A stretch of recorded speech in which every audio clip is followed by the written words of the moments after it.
Приветствую, доброго времени суток всем, кто меня видит и слышит. С вами, как всегда, Гарги. И это уже 17 и 18 серия Легенды о героях галактики. Эпизод 17. Перед бурей. Изерлондская крепость – искусственный объект, расположенный на границе между Галактической империей и Союзом свободных Мы планет. в курсе. Ее диаметр 60 километров. И это мы в Внутренняя курсе. часть крепости разделена на несколько тысяч уровней, где могут располагаться порядка 20 тысяч кораблей стационарного флота. В состав крепости входит космический порт и арсенал. Она обладает всеми возможностями крупной стратегической базы. На Изерлоне постоянно проживает порядка 3 миллионов гражданских, а общая численность населения около 5 миллионов. Система кислородной рециркуляции включает в себя обширные зеленые фермы. Гидропоника сделала возможным полное самообеспечение базы. Самообеспечение. Пищевая индустрия, медицинские центры, образовательные учреждения, спортивные сооружения, развлекательные комплексы, магазины и рестораны. Ну, Там полноценные. есть все, в чем нуждается любой крупный современный город. Вот да. Персона, управляющая Изерлондской крепостью, величайший молодой командующий в истории Союза свободных планет Ян Вен Ли. Да. Приветствую, командующий. Любим его и уважаем. Спасибо. О чем вы думаете? О, Да так, ничего особенного. так. О победах и невообразимой тяге человеческой расы к пороку. Солдаты убивают своих врагов, но не защищают своих союзников. Обманывают и дурачат окружающих, и так день за днем. Вот это бессмысленно. Командующий. Юлиан, Чёрт. если ты хочешь быть солдатом, тогда ничего не поделаешь. Да. Послушай, Юлиан. Армия не более чем инструмент. Инструмент, который по сути ни хорош и ни плох. Помни об этом и попытайся быть как можно более безвредным инструментом. Да. Я часто об этом думал. Начиная с Эль-Фасиля 9 лет назад, все пошло кувырком. Знаешь, когда людей повышают благодаря связям, думаю, они быстро погрязают в коррупции. Эль-Фасиль? Да. Вы ведь тоже тогда там были, Фредерика? Да. Да, раз уж ты об этом напомнил. Мне ведь тогда было примерно столько же, сколько сейчас тебе. О, как. Тогда мы не могли положиться на растерянных взрослых. Когда подошел императорский флот, командующим стационарным флотом был контр-адмирал Линч. Высшие армейские чины быстро сбежали, а гражданские были брошены на офицера-новичка. Притупляя свой страх в алкоголе, всюду была паника, плач и крики. Это был всеобъемлющий хаос. И только командующий Ян был спокоен, как взрослый. Да он и сейчас на первый взгляд смотрится зеленым новичком. Точно, он не слишком изменился. О, вообще. Я тут подумал, если бы старший лейтенант Ян не стал героем в той битве, Да. может быть, сейчас он был бы счастливее? Может и так, если бы старший лейтенант Ян понадеялся. Нет, это неправильно. Тогда бы он попал в плен к имперцам и сидел бы сейчас в лагере для военных. Черт. Верно. Правду. В таком случае сейчас он мог бы валяться в какой-нибудь придорожной канаве. Ты просто ужасен. Но, несмотря на то, что он сам остался прежним, благодаря этому незначительному событию вся его жизнь изменилась. Ау. Наверное, так. До Благодаря. того момента к контр-адмиралу Линчу относились вполне нормально. Ага. Вы хорошо его знали? Он был одноклассником моего отца в офицерской школе. Я видела его много раз. Так. И раз уж ты упомянул о нем, в конце концов он попал в плен к имперцам. Интересно, что с ним потом случилось? Заслуга. Я не сбежал! Если бы мы взяли с собой гражданских, они бы замедлили наше продвижение. Только поэтому мы улетели без них. И если бы нам прислали подкрепление, то тогда бы мы смогли быстро вернуть Эль-Фасиль. А этот недоносок Ян Вен Ли, он воспользовался нашим отходом. Короче говоря, он пожертвовал нами, чтобы спастись самому. Чё? Какой еще герой Эль-Фасиля? Этот асоциальный лейтенантишка теперь адмирал? Черт, если бы не это, называли бы меня трусом без чувства стыда. Даже Это в что? лагере для военнопленных меня презирают. В настоящем... Говорят, что даже жена со мной развелась и забрала ребенка. Ой-ё. То есть что, ты сейчас это говоришь? То есть в настоящее время? Ну, возможно, мое тогдашнее решение и было ошибочным. Ошибочным? Неужели я заслужил, чтобы меня так унижали? Да. Во флоте полно недоносков, вытворяющих и не такое. Гораздо более жестоких и трусливых ублюдков, думающих только о себе. Ну, тоже правда. Ублюдков, которых превозносят как национальных героев. Значит, так теперь они кличут людей, повинных в массовых убийствах? И они еще смеют говорить, что я совершил недостойный поступок? Ага, допрашивают его, допрашивают. Смотрите, Оберштайн его... Там Что скажете? О, Он нам подойдет? Кто вы? Райнхард фон Лоенграмм. собственной персоной. О, юный герой Империи. Вы действительно молоды. Что вам известно об Эль-Фасиле? Сколько же лет назад это было? Тогда вы были еще ребенком. А я уже был контр-адмиралом. Линч, послушайте внимательно. Так? Я хочу, чтобы вы выполнили одно мое задание. Если вы справитесь, я сделаю вас имперским контр-адмиралом. Контр-адмиралом? Контр-адмирал не так плохо, а? И что я должен сделать? Внедритесь в свою страну, Союз Свободных Планет. Подогрейте недовольное настроение в войсках. И спровоцируйте госпереворот. Ах ты сука! Чушь собачья, это невозможно. Вы не напились часом? Тварь. Это возможно. Вербует. Вот сам план. Если будете следовать ему, то все получится. Но если я не справлюсь, то буду убит. Меня казнят. В таком случае, умрите. Неужели вы думаете, что ваша жизнь имеет хоть какую-то ценность? Вы же трус. Вы же бросили людей, которых поклялись защищать. И верные вам войска, чтобы сохранить собственную шкуру. Никто вас не поддержит, сколько бы вы ни говорили свое оправдание. И вы по-прежнему продолжаете цепляться за жизнь? Вы правы, мне уже никогда не очистить свое имя. Так, почему бы мне просто не жить, цинично приняв свою трусость? Вы действительно назначите меня контр-адмиралом?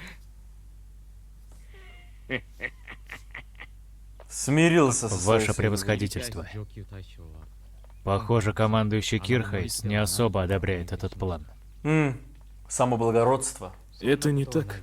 Ваше превосходительство, осмеюсь заметить, но не все новые обязанности для него подойдут. Не думаю, что сейчас есть необходимость назначать его заместителем главнокомандующим флота. Я осведомлен о том, что он друг вашего детства, но производить его верховные адмиралы, пожалуйста, учтите и необходимость баланса с Роенталем и Меттермайером.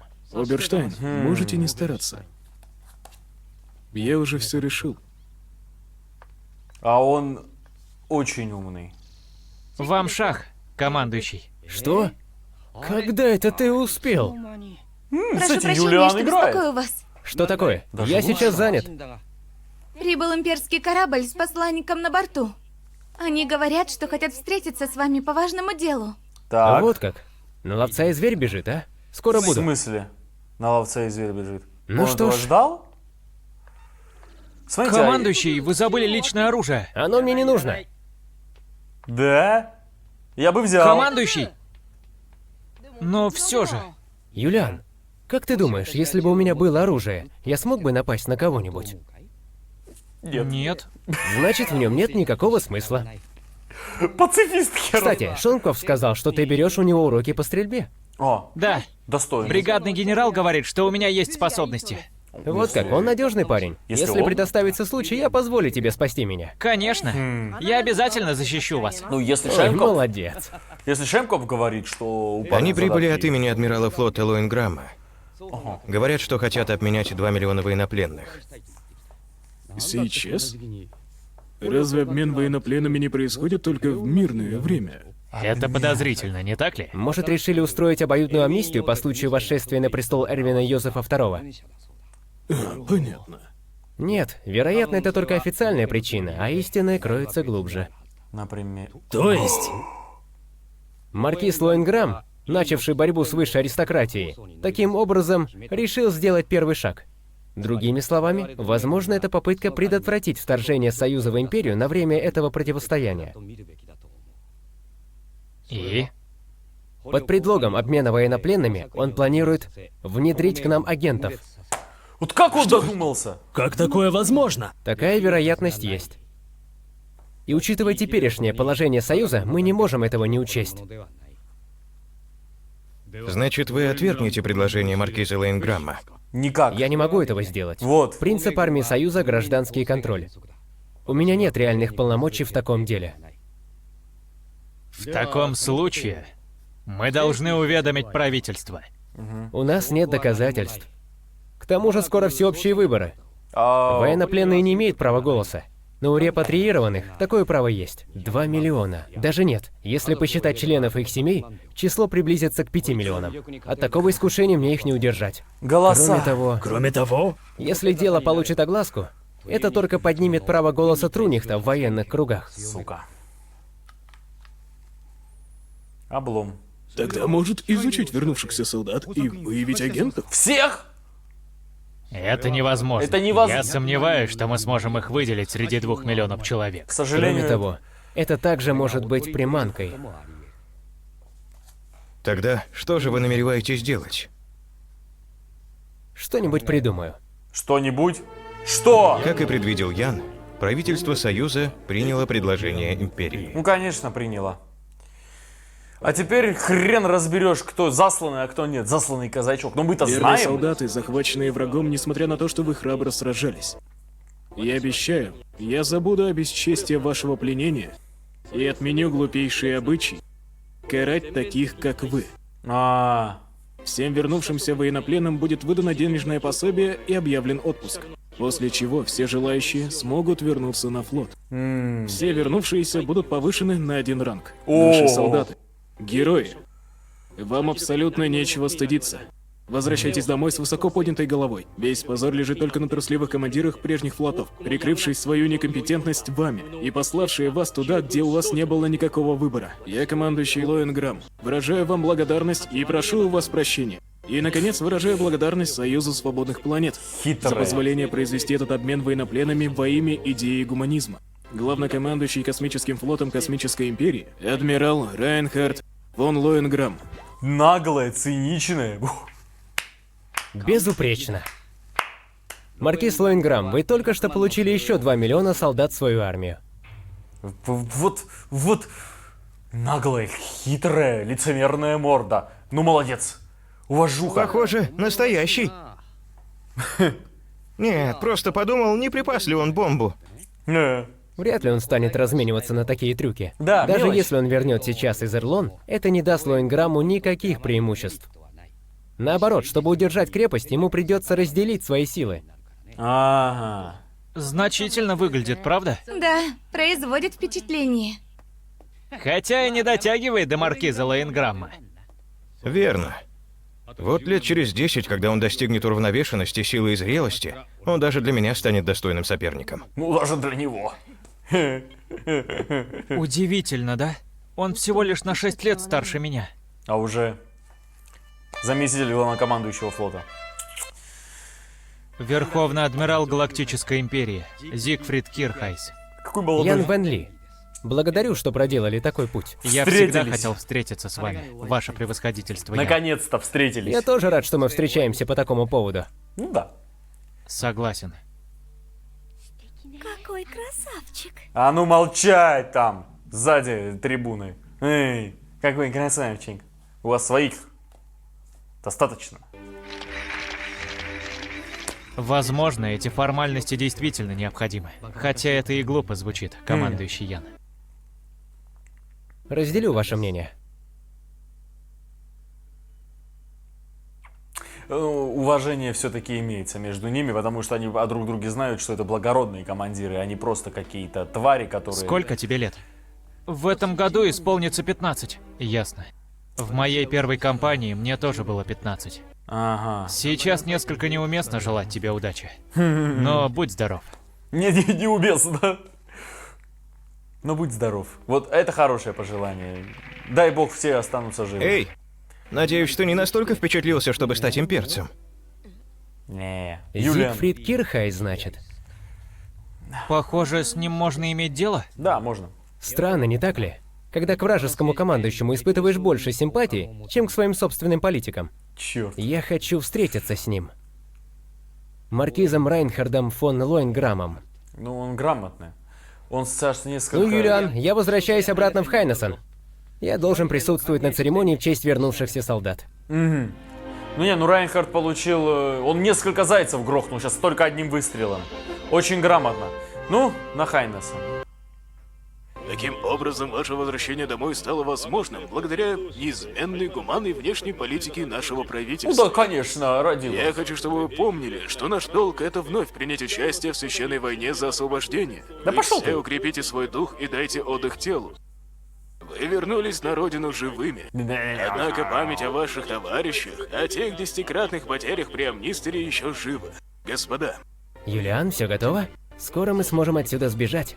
Да, командующий. Сваливаем. Классно сейчас. Не, пошел ты нахер. Классный момент. Уважуха. Устали, командующий? Конечно, он устал. Да, действительно устал. Устал от того, что пришлось выслушать речи Трунихта. И мне еще предстоит встреча с ним на приеме. Твою Все-таки мать. это часть моей работы. Такая же сука. Не, ну Райнхард поумнее будет. Эх, как неловко вот так скрываться от недреманного ока общественности. А мне наоборот нравится. Бью как. Напоминает времена, когда я учился в военной академии. Путь достижения мудрости без необходимости нарушать комендантский час. А, спасибо. Посмотри тут вокруг. Ага. Видимо, они там Так что-то... о чем ты хотел поговорить? Действительно. В ближайшем будущем, думаю, велика вероятность государственного переворота. Государственного переворота? Да, таким образом маркиз Лоинграм планирует ликвидировать угрозу с нашей стороны. Вот как. Но пока еще не ясно, будет ли группа, подготавливающая государственный переворот, управляться непосредственно маркизом Лоинграммом, так? Согласен. Наверняка он подготовил какой-нибудь сложный и запутанный план. Если они попытаются его осуществить, много усилий для этого не потребуется. Кроме того, для осуществления цели маркиза Лоинграма не имеет значения, окончится переворот успехом или провалится. Ему будет достаточно, если Союз разделится на два лагеря на то время, пока он будет укреплять свою власть. Тогда мне нужно попытаться истребить этот переворот в зародыше, так? Ага. При нынешнем положении дел будьте осторожны, разговаривая на эту тему. Да, это слишком большая ответственность. И я хочу вас попросить еще кое о чем. И он с ним говорит. Ясно. Хорошо. Что? Я договорюсь, и завтра ты все получишь. Хотя надеюсь, что это окажется излишней предосторожностью. Ну что, пойдем? Что получишь? Что получишь? Что? Ах, да, есть одна хорошая новость. Какая? Как вы и надеялись, дела у контр-адмирала Казельна идут хорошо. Контр-адмирал Казельн сможет прибыть на Изерлон? Да? Командующий, это хорошая новость, верно? Да, теперь, когда есть на кого положиться, я буду спать спокойней. Супер. Это Что кто? это? Ну да. Последний писк моды в религии. Их Так. называют культ Земли. Ага. Земли? Планета, где зародилась человеческая раса, верно? Да. Они поклоняются Земле как священному краю, лежащему за пределами Империи. И Очередной рай. активно поддерживают текущую войну, называя ее священной войной за возвращение этой планеты. Какая глупость. Теперь столько времени спустя это будет новый крестовый поход. Да, невероятный анархизм, правда? Но, несомненно, это праворадикальная группировка. И я иногда задаюсь вопросом, а это не рыцари-патриоты, надевшие робы после проигрыша выборов в Тернозене? В нынешнем состоянии Союз свободных планет обречен. Армия превратилась в игрушку в руках политиканов, которых заботит только собственная выгода. Уже все Мы началось. утратили идеалы отцов-основателей. Но своими собственными руками мы сможем их вернуть. Хотя на пути возрождения нации неизбежно возникнут затруднения. Существует один человек, который неизбежно станет проблемой. Командующий Изерлонской крепостью Ян Вен Ли. Сейчас он не в столице, поэтому мы не можем поймать момент и уговорить его присоединиться к нам. Если есть идеи касательно него, давайте их выслушаем. Его интеллект и популярность могут оказаться весьма полезными. К тому же нельзя игнорировать стратегическое положение крепости Изерлон. Что бы ни случилось, стационарный флот является мощной силой. Будет катастрофа, если он станет нашим врагом. Верно. Но у нас осталось слишком мало времени до решающего дня. Думаете, нужно попытаться уговорить его сейчас? Не думаю, что для победы он нам непременно нужен. Личные чувства тут ни при чем. А я тебя узнал! Мы стоим за правое дело. Сука! Я В знаю, любом кто случае, когда мы возьмем под контроль столицу, я сомневаюсь, что волшебник Ян решит немедленно вмешаться. И тогда, думаю, мы сможем убедить даже его. Одобряю. Хорошая идея. А вот этого я не Есть узнал. предложение. Давайте поместим своего человека в окружение Яна Вен Ли для присмотра. Тогда, если Ян предпримет что-нибудь против нас, мы сможем от него избавиться. Возможно, так будет лучше всего. Ничего лучше мы сейчас не Кто придумаем. это? Есть возражения? Линч! Тварь! Очень сука! хорошо. Тварь! Предложение принимается. Тварь! Они Гнида! пляшут под звуки дудочки, которую я держу в руках. Но смогу ли я заставить их протанцевать до самого конца? Остальное зависит от него. Райнхард, ах ты тварь! Ну почему тварь? Если Ну, все ради- пройдет успешно, Ян Вен Ли покинет Эзерлон. Так точно. Кстати, что за человек этот Ян Вен Ли? Да. Честно говоря, я точно не знаю. Он невероятно проницателен по натуре. Вероятно, он видит насквозь этот план. Не-га-га. Что? Тогда почему он позволяет нам действовать? Потому что... Я не знаю. Возможно, он что-то задумал. Или он уверен, что сможет изменить положение вещей вне зависимости от ситуации. Думаю, в этом и заключается сила командующего Яна Вен Ли. Да. Я никогда еще не встречал более страшного противника. Ага. Однако, Однако, если бы мы смогли стать друзьями, это было бы наилучшим вариантом. Ян Вен Ли, значит. Я хочу с ним встретиться. А то... 797 год космической эры, 488 по имперскому календарю. В этом году поднялся занавес видимого спокойствия. Видимого. Но никто не мог предвидеть, какая скоро разразится буря. Никто не смог предвидеть? Да тут все предвидели, или какая буря разразится. Я балдею. Ну, единственное, если честно, извините, я на эмоциях, и хочется сказать: Линч, ты, сука, тварь, сука, такую тварь вот поискать. Серьезно, ну, вот я не представляю таких тут сволочь, гнида. Фух, все, высказался. А теперь по делу. На самом деле, эта серия демонстрирует яркий урок, который всегда надо учитывать. Райнхард воспользовался очень грамотной картой. Политической картой, одновременно и чекистской картой, и в-третьих, очень стратегически выгодной картой. Политически она состоит в том, что он вернул на родину 2 миллиона солдат. Учитывая свой авторитет и учитывая свои полномочия, он убрал из закона или из военного кодекса то, что нужно линчевать людей, которые сдались в плен. И тем самым он приобрел еще большую популярность среди военных и среди обычного населения империи. Чекистский метод. Под 2 миллиона военнопленными очень легко замаскировать не только одного, но и, господи, сотню засланных казачков, сотню можно было бы. Здесь, ясное дело, облегченный вариант нам утрированно показали, вот через одного человека на 100%. Он заслал бы не одного, а несколько сотен, под 2 миллиона. Господи, кто на 2 миллиона их найдет? Вот кто? Серьезно. Даже если бы нашли. Чтобы не один, а несколько, ну чтобы уж точно кто-то протащился. И это был такой высокопоставленный человек, который имеет звание контр-адмирала, который, у которого, мягко говоря, не очень хорошо все с репутацией, потому что, вот видите, оказывается, в Эль-Фальсиле он всех бросил, сел на свой корабль и свалил под шумок, а я остался разгребать все дерьмо, которое тот гнида оставил. И что самое интересное, он полностью смирился с тем, кто он такой есть, что он тварь, что он сволочь, он конформист. Вот, он конформист. Он перестал притворяться, что у него какие-то идеалы и так далее и тому подобное. И Райнхард ему предложил очень грамотный вариант. Если хочешь, умри. Вот если тебя найдут, то убьют. Да, убьют. Все, точка.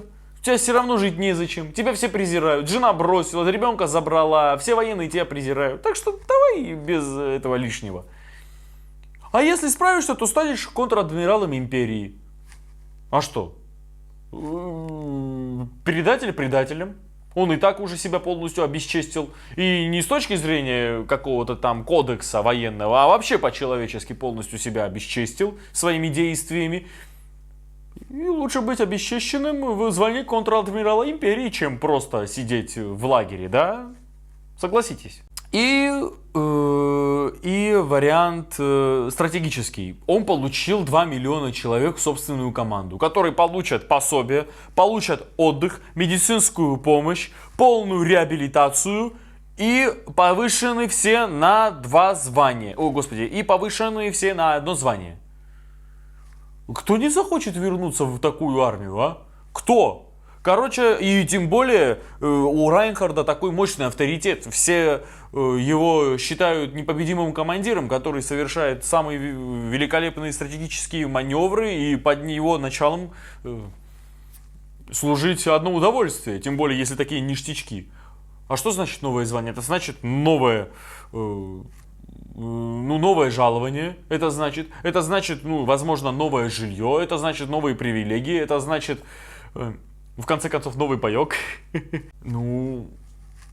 Очень грамотно. Нет, грамотнее всего то, что Ян это просмотрел все от начала и до конца, и поэтому в конце встретился с Бьюгаком, единственному адмиралу, которому он доверяет. Они вдвоем сделали в итоге дело. Они спасли остатки всего своего гигантского мероприятия. Спасли вот крошечные остатки, но они вдвоем это сделали. Короче, они только вот друг другу и доверяют. Вы представляете, какой контраст? Слишком старый и слишком молодой для всего этого. Но Ян, видимо, сейчас отлетает на Изерлон. Улетает на Изерлон, и Бьюгака оставляет в столице, чтобы он выявил заговорщиков, которых уже, смотрите, сколько. И одного из них я узнал. Еще та сволочь припадочная. Припадочная сволочь. Вот, блин, по глазам его узнал. Рисовщики молодцы. Я никого не узнал, кроме него. Тварь. Сразу видно, что провал. И улетел он на Изерлон, а Бьюгак остался, чтобы следить за всем этим. Мягко говоря, ситуация не из легких. Райнхарда тоже ситуация не из легких. Он это сделал ради того, чтобы разобраться с аристократами, которые 100% сейчас начнут действовать. Да, короче, нас ждет сильнейшая каша-малаша. Что ж, это была 17-я серия, переходим к 18-й. Эпизод 18. Липштадтский заговор. Нового императора Эрвина Йозефа II поддержали маркиз Райнхард фон Лоенграм и герцог Лихтенладе. Да. Против них выступили главы 2 могущественных родов, соперничавших за власть при дворе. Ага. Герцог Брауншвейг и маркиз Литтенхейм, тайно поклявшиеся уничтожить императора. О как. Таким образом, началась конфронтация между осью Лоенграм-Лихтенладе и коалицией Брауншвейга и Литтенхейма с их антиимператорским заговором. Ага. Ну что скажете? Герцог Брауншвейг и маркиз Литтенхейм собирают силы. Игнорировать это мы не можем. Что ни говори, но герцог Лихтенлада — верный слуга его императорского величества. О чем ты? Дело не в преданности его величеству, а в том мальчишке. Разве он не считается военным гением? Кроме того, я слышал, что его подчиненные лучшие из лучших. Лучше. Маркиз Лоенграм? Ха. Он настоящая проблема. Да. Действительно, так кого же нам поддержать? А это кто? Отец, о чем ты размышляешь? Да так, ничего важного. Очень интересно. Ты считаешь, что судьба Галактической Империи и будущее рода Мариендорфов — это мелочь? Так, это баба? Итак, что ты решил? Я постараюсь сохранить нейтралитет, но если это станет невозможным, приму сторону герцога Брауншвейга. Для императорского аристократа это лично. Отец, со времен зарождения человеческой цивилизации на Земле не было ни одного государства, которому удалось бы избежать гибели. Полагаешь, Галактическая Империя должна стать исключением? Хильда, о чем ты говоришь? Династия Гольденбаумов правит вот уже 500 лет. Неуклюжая система, при которой маленькая группа аристократов правит большинством населения. Хильда, эй, Хильда! Аристократы творят все, что захотят. Логично предположить, что занавес, в конце концов, упадет именно на них. Другими словами, ты советуешь поддержать маркиза Лонграма? Именно. Но... К тому же, маркиз Лонграм выступает за правое дело. Да? Он ведь поддерживает императора. В отличие от Брауншвейга и его команды, собирающихся развязать войну исключительно ради своих собственных амбиций. Она и Кроме предлог. того, к герцогу Брауншвейгу и его сторонникам наверняка примкнет большинство высшей аристократии. Ты серьезно думаешь, что там найдется местечко и для незначительного рода Мариендорфов? У маркиза Лайнграмма, напротив, очень хорошие политические перспективы, и мы наверняка ему пригодимся. Может и так, но... И самое главное, в этой борьбе победит именно маркиз Лайнграмм. О, Хорошо. Раз уж ты так все хорошо продумала, оставляй все дела на тебя. Ведь эта семья именно твое наследие. Твоя жизнь, делай с ней что хочешь. И что бы ни случилось, я не буду сожалеть. Отец! Не волнуйся о семье Мариендорфов. Лучше используй наш род как инструмент. Думай в первую очередь о своем будущем. Хорошо? Короче, это повестка до того, как она стала мейнстримом. Спасибо, отец, за то, что доверил мне судьбу рода Мариендорфов. А девочка... И за то, что дал мне возможность родиться в такое интересное время. Да уж, интереснее некуда. Госпожа! Госпожа Хильда! Благодарю, что встретил меня. Хильда. Если бы вы подождали, я встретил бы вас у трапа. Все нормально. Рейс прибыл раньше, чем я ожидала. Как поживает владение предков? С графом все хорошо? Да, держится бодрячком. В общем, все так же, как и всегда. Для начала есть одно место, которое мне нужно посетить. Вы не поедете в загородное поместье? А куда тогда? В В Адмирал. Адмиралтейство Да! маркиза Лайнграмма. Я так и знал, что она сейчас в Адмиралтейство сразу поедет по делу. Интересно, как она с ним поговорит? Ну и как вам нынешняя аристократия? Я давно не видел такого фарса. Если концовка окажется печальной, это ведь уже нельзя будет назвать фарсом. Но если все эти аристократы объединятся, то их военная и экономическая мощь значительно превысит нашу. Поэтому мы должны заставить их действовать до того, как среди них возобладает и логика. Итак, информация дошла? Да, герцог Брауншвейг прикрывается приемом на открытом воздухе. Ага. Но фактически сплачивает недовольных аристократов под стягом маркиза Литтенхейма. Ага. Полагаю, там неизбежно что-нибудь произойдет. Все же, несмотря на то, что существует тысячи родов аристократии, среди них ни одного талантливого человека. Они слишком некомпетентны для роли наших врагов. Короче, это слишком мелкие сволочи, чтобы на них тратить время. Так, Хильда приехала. Мариендорф. Хильдегарда фон Мариендорф к вашим услугам, ваше превосходительство. Так. Как жаль, что Кирхейс сейчас отсутствует. Он ведь уже вел некоторые дела с родом Мариендорфа. А, Вы да. знакомы? Да, разумеется. Да-да-да, помню. Он спас моего отца во время прошлогоднего мятежа Костропа. Вот-вот-вот. Он был здесь совсем недавно. Вы немного разминулись. Итак, что у вас за дело? Я хотела бы заверить вас о том, что род Мариендорфов будет на вашей стороне во время предстоящей гражданской войны. Как прямо. Гражданская война, говорите? Она, вероятно, начнется завтра утром у селеми герцога Брауншвейга. А вы смелая женщина. Еще какая. Даже если и так существует вероятность того, что я могу проиграть. И вы все равно хотите меня поддержать? Ваше превосходительство победит. Герцог Брауншвейг и маркиз Литтенхейм объединили свои силы лишь на время. Их связь недостаточно прочна. И они не обладают влиянием на систему военного командования. Это окажется для них фатальным. Даже если их объединенная военная мощь и превосходит вашу, они не идут ни в какое сравнение со сплоченностью армии вашего превосходительства. Ага. Военные действия ведут не только офицеры-аристократы. В реальности сражаются солдаты. Кого же они поддержат? Ваше превосходительство или герцога Брауншвейга? Качество. Разве ответ не очевиден? Качество, Это качество. превосходный анализ. Хорошо. Раз вы так говорите, я хочу, чтобы мы стали товарищами. Разумеется, я буду доброжелательно относиться к вашему роду и к семьям, которые вы порекомендуете. Ага. С таким щедрым предложением вашего превосходительства мне будет нетрудно уговорить друзей и родственников. Да бросьте, после того, как вы рискнули, предложив мне союз, я не могу о вас не позаботиться. Если я вам понадоблюсь или вам что-то будет нужно, только попросите. Тогда позвольте воспользоваться вашим щедрым предложением. Прошу. Так. Семейное состояние и земли рода Мариендорфов. Я хотела бы получить официальный документ, оставляющий их за нами. О, Ага. официальный документ? Ага, думает. Хорошо. Я распоряжусь, чтобы его подготовили сегодня. Я понял. Благодарю вас. Род Мариендорфов клянется в абсолютной преданности вашему превосходительству. Что и следовало ожидать. Между прочим, фройляйн Мариендорф, понадобятся ли схожие документы для других аристократов, которых вы сможете убедить? Этот вопрос должен решить для себя каждый отдельный род. Кроме того, в зависимости от того, что ваше превосходительство собирается делать, слишком большое количество таких документов может стать проблемой. Она поняла, что он собирается изымать имущество. Как она Извините. просекла? Вы жестокий человек, Жестокий. несмотря на вашу внешность. Они идеальная пара.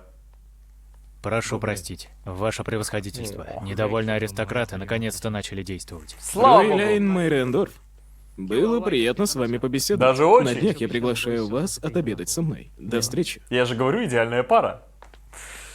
У нее мозги, как у него, работают. Ты посмотри. Угу. Фиксанул. Смотри, она выдохнула. Для нее это был Аристократы, недовольные положением маркиза Лоенграма и герцога Лихтенлада, тяжелый разговор. собрались в Липштадтском лесу, вблизи одной из деревень Брауншвейга. О как. Они образовали Липштадтский союз. А родившаяся военная организация получила название Липштадтские союзные войска. Липштадтский союз. Глава герцог Отто фон Брауншвейг. Его помощник маркиз Вильгельм фон Литтенхейм. К ним присоединились 3760 аристократов. Их объединенные силы, регулярные личные войска, составили примерно 25,6 миллионов войск. Командующий союзными войсками — Верховный адмирал Виллибальд Иоахим фон Меркац. Так, какой-то очень крутой. Это плохой поворот. Командующий Меркац. Наверняка его выбрали потому, что он знаменитый командир, популярный и опытный. Несомненно, если бы командующим стал герцог Брауншвейг, за ним бы никто не пошел. Ага, из военных. Даже если их поведет Меркац, конец будет тем же. Бояться нечего. Говорят, отара баранов, возглавляемая львом, всегда одержит победу над войском львов, возглавляемых бараном. Нельзя терять бдительность. Но командующий Меркац признает талант вашего превосходительства. Это неожиданно. Меркет, значит? Вы посмотрите, а он в Я кайфе. должен был отказаться. Эта бессмысленная война только повредит войскам. Мне не стоило принимать ничью сторону. Ни вашего превосходительства герцога, ни маркиза Лоенграма. Что вы такое говорите? Бессмысленное? Разве это не оскорбительно? Значит, вот что вы думаете о преданности трону. Раз так, то не существует никаких оправданий для мятежа против его величества императора. Это только временно. Мы просто освободим его величество из рук предателей. Ой-ой-ой. Мы стоим на зарождении традиционных ценностей. Традиционных? Наша священная миссия — защитить династию Годельбаумов. Это наша обязанность, как настоящие элиты. Великий Один мне свидетель. Наше дело правое. Да? Правда, что ли? Это просто слова. Это прямой приказ. Командующий. Но у многих молодых аристократов слишком горячая кровь. И они считают, что противостоящие дворяне не заслуживают своих титулов и должны быть казнены. Я не поддерживаю эту идею, но им необходимо небольшое кровопролитие. Если мы принесем эту жертву, это будет отличным подношением великому богу Одину. Чувак, Образно говоря, необходимая цена — юная девушка, принесенная в жертву богам. Кстати говоря, у вас ведь тоже есть дочь. Ага, понятно, чем Теперь, его. могу ли я снова услышать ваш ответ? Относительно подготовки к восстановлению опеки над престолом. Я сделаю все, что будет в моих силах. Короче, им его... Однако при нынешнем положении дел вы и другие аристократы должны дать согласие на одну вещь. Мне нужны полные полномочия на ведение боевых действий. И если кто-нибудь не будет подчиняться моим приказам, он должен быть наказан согласно законам военного времени. Это обязательное условие. Как все прошло? Фигово. Полагаю, вы убедили герцога Брауншвейга согласиться с этими условиями. Значит, наша воинская мечта повести Великий флот против могучего противника наконец стала реальностью. Капитан третьего ранга Шнейдер, вы так наивны. Да, герцог Брауншвейг действительно принял эти условия. Но несмотря на это, он вскоре вмешается в наши действия. Он не будет считаться с военными. А спустя какое-то время он возненавидит меня больше, чем маркиза Лоенграма. Не может быть. Особые привилегии развращают душу. Самооправдание и тирания над другими у них уже в крови. Да. Если подумать, то я никогда не обращал особого внимания на то, как в армии обращаются с солдатами из низших сословий. Ваше превосходительство. Капитан, прошу прощения, что приходится использовать вас как такси, но не могли бы вы подбросить меня домой? Конечно, не беспокойтесь об этом. Я хочу попрощаться. Попрощаться? Твою мать. Его шантажируют дочкой, твари. Развязывать полномасштабный и дорогостоящий конфликт не обязательно. Будет достаточно, если мы просто свергнем маркиза Лоинграма. Значит, вы говорите, что можете избавиться от мальчишки? Да. Если вы предоставите мне всего 300 человек, я легко с ним разберусь. Так. Кретин! По-твоему, я не в состоянии справиться с этим сопляком? Никак нет, я имел в виду, что при текущем положении дела Империю ждет раскол. Неважно, победите вы или нет, последствия будут слишком тяжелыми. Даже если учитывать возможности того, что маркиз Лоинграм сможет оправиться от поражения, долг вашего превосходительства сохранить целостность Империи. Простой победы для этого будет недостаточно. Хватит этой дерзкой болтовни. Ваше превосходительство, вынужден напомнить, что маркиз Лоинграм гений в делах управления армией. Даже Да. если мы выиграем в этом конфликте, цена может быть слишком высокой, а вред, нанесенный гражданам, огромный. Пересмотрите свое решение. Что за даже если? Мне не нужны подчиненные, не верящие в победу. Кстати, Ансбах, полагаю, с планом отхода все хорошо. Так точно, без проблем. Не думайте о том, что вас это не касается. Просто помогайте Ансбаху.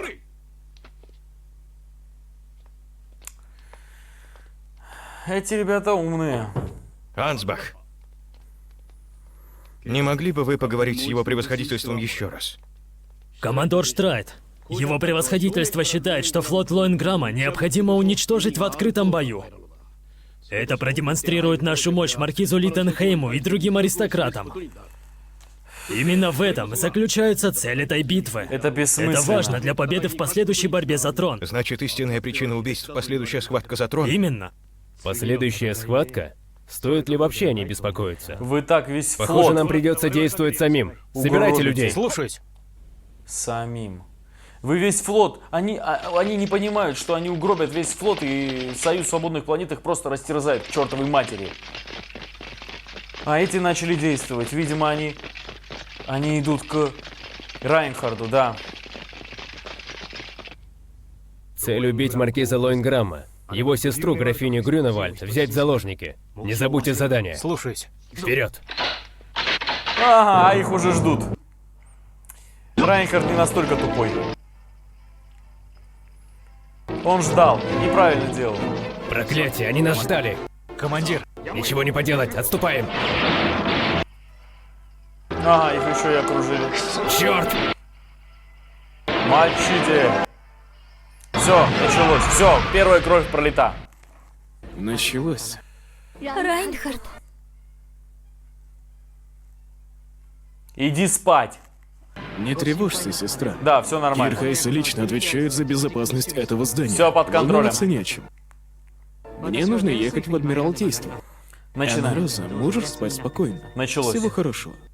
Все, поднимаем всех ребят по тревоге. Всех сажаем в корабли и начинаем. Что случилось? Слушаюсь, похоже, капитан первого ранга Фернер проявил инициативу. Что? Этот эгоист. Они, вероятно, скоро будут здесь. Мы должны немедленно покинуть Один. Черт, ты ничего не поделаешь. Все, зачистка началась.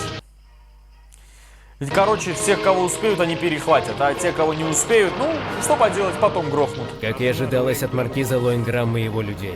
Он не тот человек, который так просто попадет на мои уловки. И что же мне теперь делать? Да, и что теперь тебе делать? Если ты знал. Узай, как Ну что? доволен. слушаюсь. Все идет согласно плану. Об Министерство обороны. Давайте берем это в окружение. Что за наглость? Я не знаю, что вы здесь ищете. Этот зеленый рот и мальчишка имеет хоть какое-нибудь представление о вежливости? Нет. Прошу меня простить. Я просто искал подтверждение тому, что наступило время перемен. Ваше превосходительство, адмирал флота. Все. Короче, он всех адмиралов схватил. Но Инсан Суси тоже теперь в отцеплении, да. Здание администрации. Короче, все правительственные здания взяты. А, смотрите. Сволочь. Мариендорф. Ага, она у себя всех дворян собрала, кто пошли на сделку. Мюллер. Ну все. Все сделано, все сделано. Ага, этих уже все. Всех, кто подписали Лиштатский. Но я же говорю, кого-то возьмут, кого-то не возьмут. Улетели. Кто-то смог улететь, ясное дело.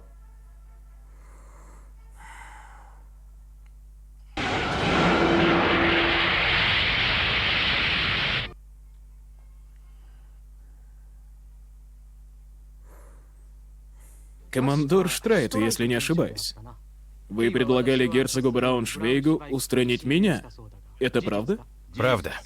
И если бы мой господин внял моему совету, то тогда наручники были бы одеты на вас. К сожалению, этого не произошло. Почему вы это предложили?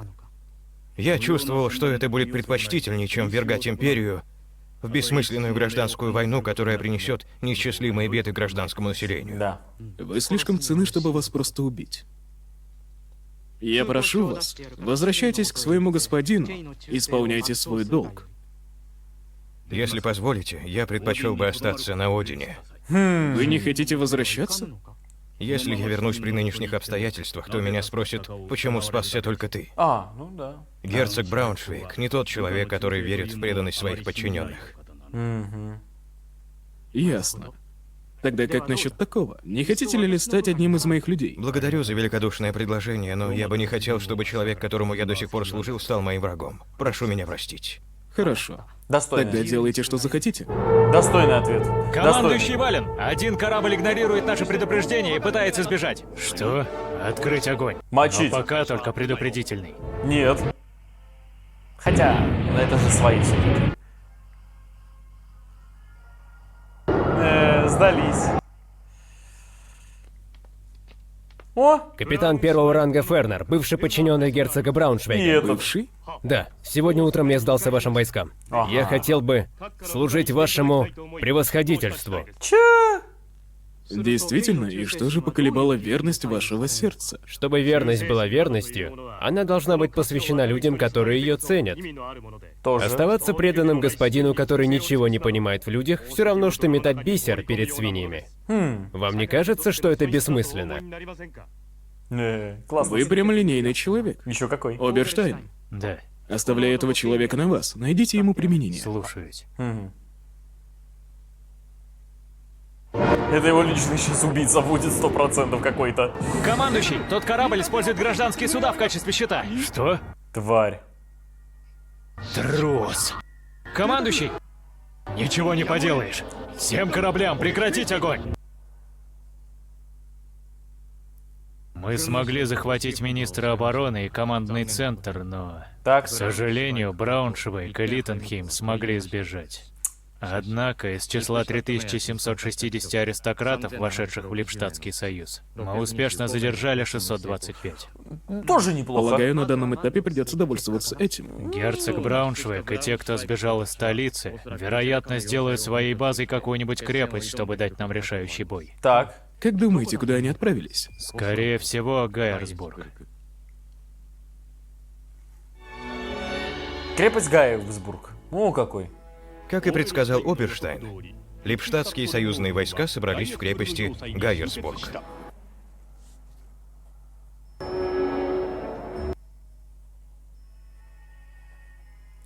Ну и они там застряли.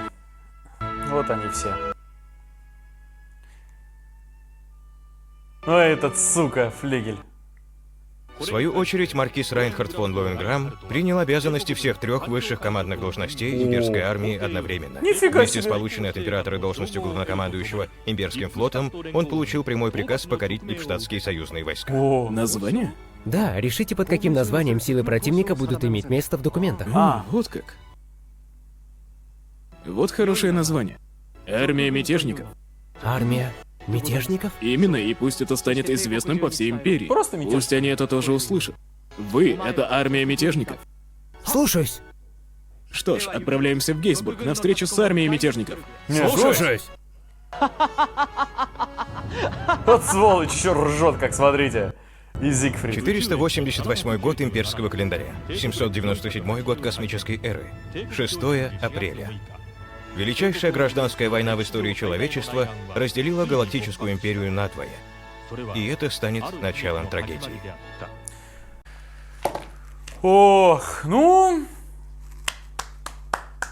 Что могу сказать? Райнхард большая сволочь. все подготовил для вот конкретно этого эпизода. Полностью захватить власть во всей империи. И у него уже это получилось. Осталось избавиться от тех, кто держится за старое.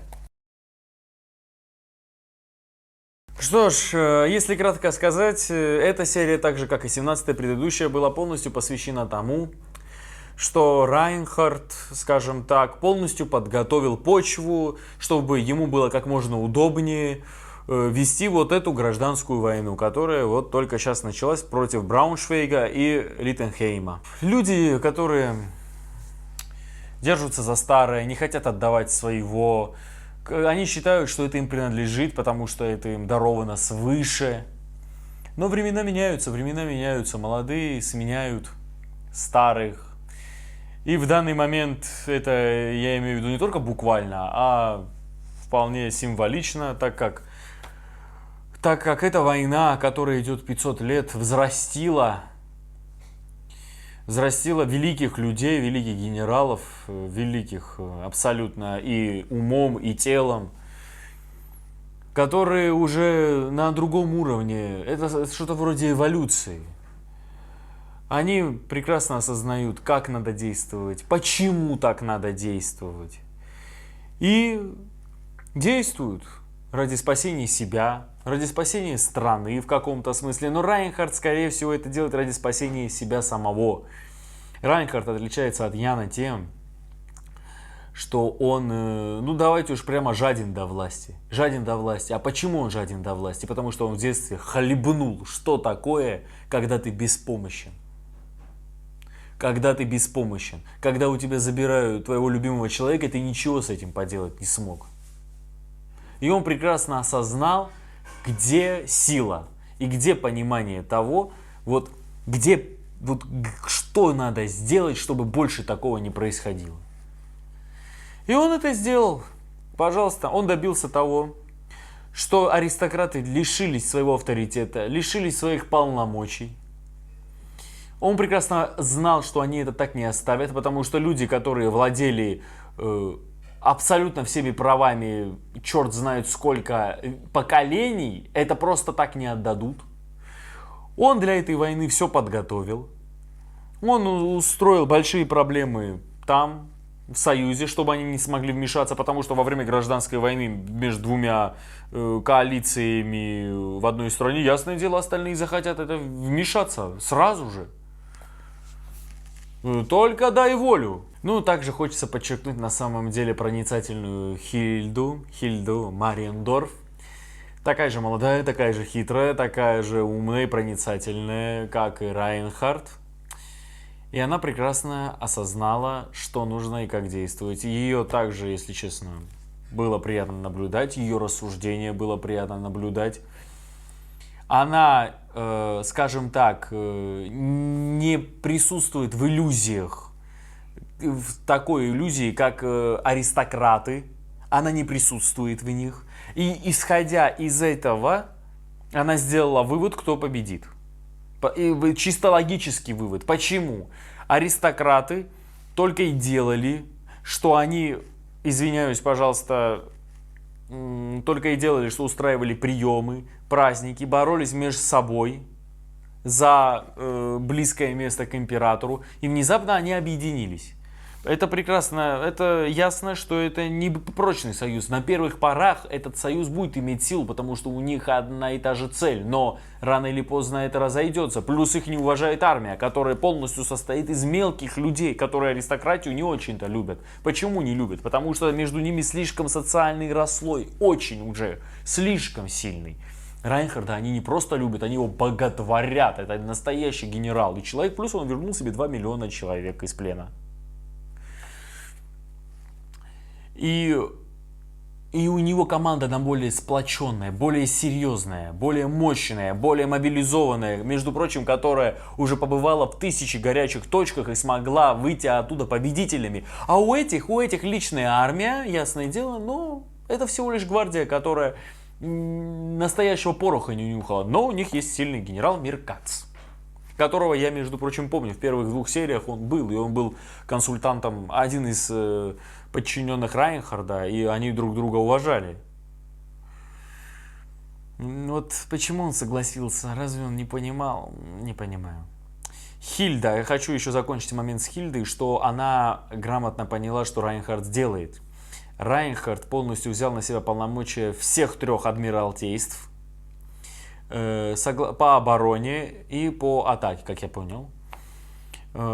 Также он собирается отнимать имущество, а там большие деньги крутятся. Вы представляете, сколько аристократов и сколько реквизировать можно?